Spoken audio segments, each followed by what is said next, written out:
Oke, dalam dunia geopolitik ada satu aturan main yang kayaknya lebih akurat dari buku teks manapun. Lupakan deh soal ideologi, lupakan pidato-pidato para pemimpin yang berapi-api. Kalau Anda mau tahu kapan sebuah negara bakal goyang, jangan lihat benderanya, tapi coba intip isi dompet rakyatnya. Nah, studi kasus kita kali ini menurut sumber yang kita bedah adalah Iran. Tapi jangan salah sangka dulu. Ini bukan cuma soal satu negara di Timur Tengah, bukan. Ini tentang sebuah resep, sebuah pola yang kayaknya diulang-ulang terus sepanjang sejarah. Dan resepnya ini hampir selalu dimulai dari satu hal yang sama, dompet yang kosong. Jadi, gimana ceritanya sebuah negara kok bisa tiba-tiba ada di ambang kekacauan? Menurut analisis ini, semuanya itu nggak dimulai dari ideologi, tapi dari sesuatu yang jauh lebih gampang kita pahami, ekonomi. Karena jujur aja, saat dompet udah kosong, kesabaran itu jadi barang mewah kan? Coba bayangin ini deh. Inflasi di Indonesia aja kalau udah di atas 5%, kita semua udah pusing 7 keliling kan? Nah, menurut sumber ini, inflasi di Iran itu sampai 70%. 70%. Itu bukan lagi harga naik, itu harga lagi ikut program luar angkasa, roket. Terus, gimana soal kerjaan? Nah, ini dia. Angka pengangguran menurut data yang disajikan nyentuh 60%. Artinya, 6 dari 10 orang yang seharusnya kerja itu nggak punya pekerjaan. Kalau udah sebanyak itu orang yang nggak punya kerjaan dan ngerasa nggak akan kehilangan apa-apa lagi, ya turun ke jalan itu bisa kelihatan kayak pilihan karir yang paling masuk akal. Dan puncaknya, mata uangnya hancur lebur.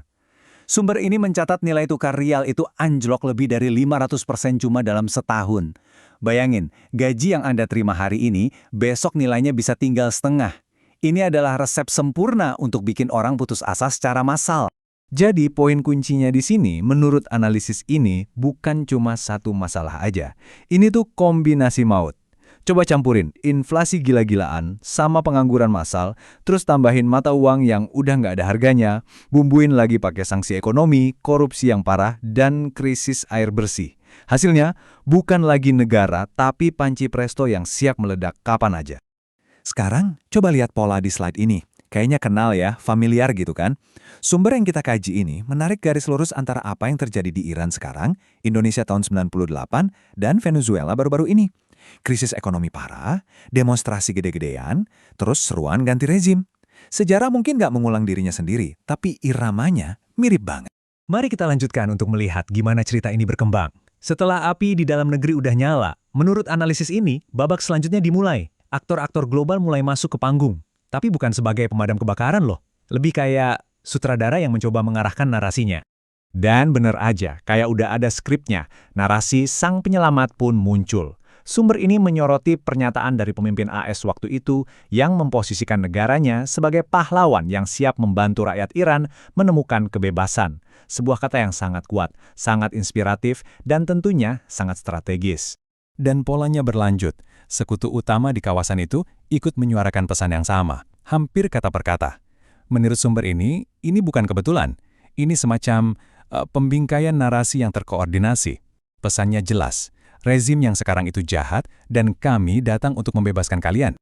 Nah, ini membawa kita ke sebuah konsep kunci dalam geopolitik yang namanya kepemimpinan proksi.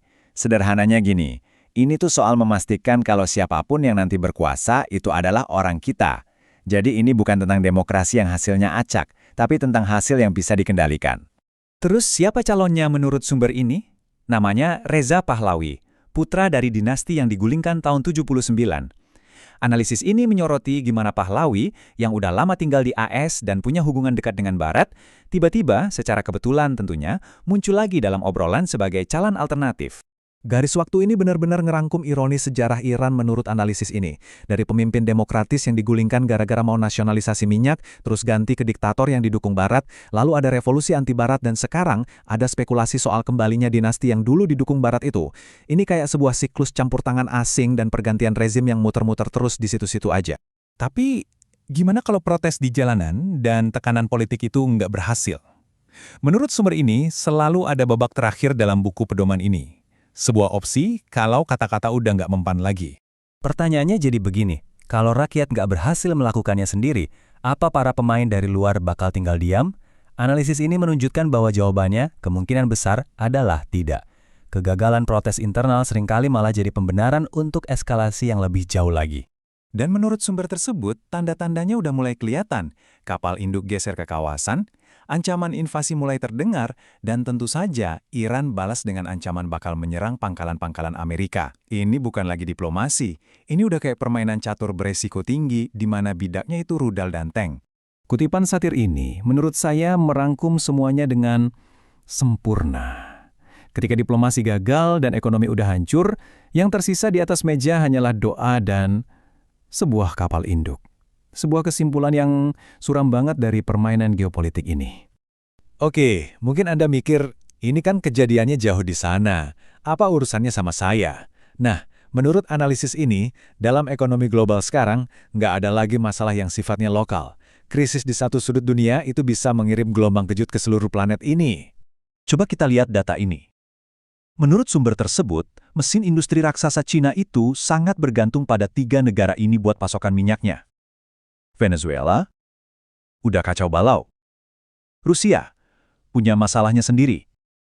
Itu artinya, Iran bukan lagi sekedar pemasok, tapi udah jadi jalur kehidupan. Kalau keran itu dimatikan, mesin ekonomi dunia bisa batuk-batuk. Dan dari situ, efek dominonya dimulai. Pasokan minyak keganggu, harga minyak global naik. Kalau harga energi naik, biaya produksi buat hampir semua barang juga ikut naik. Analisis ini juga nunjukin, di tengah ketidakpastian kayak gini, investor bakal lari ke aset aman kayak emas dan perak, yang juga bakal bikin harganya naik. Jadi ya, krisis di Teheran bisa banget terasa langsung di dompet Anda. Pada akhirnya, inti dari semua analisis ini balik lagi ke satu gagasan sederhana. Kita mungkin melihat aktor yang beda, di panggung yang beda, pada waktu yang beda. Tapi alur ceritanya, resepnya, polanya, kok rasanya akrab banget? Dan ini meninggalkan kita dengan satu pertanyaan besar.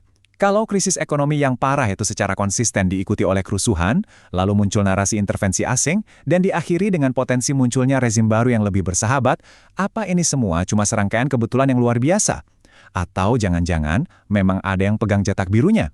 Coba deh, pikirkan. Nah, sebelum kamu tutup video ini, boleh minta tolong? Like dulu dong biar semangat bikin konten. Terus komen, yes, kalau kamu udah sampai sini. Kasih tahu aku kamu nonton sampai habis. Share juga ke teman kamu yang butuh info ini. Karena siapa tahu mereka lagi belum update berita ini. Dan kalau belum subscribe, buruan join family kita. Soalnya subscriber di bulan ini bakal dapat akses early ke project special aku bulan depan. Jadi jangan sampai nyesal.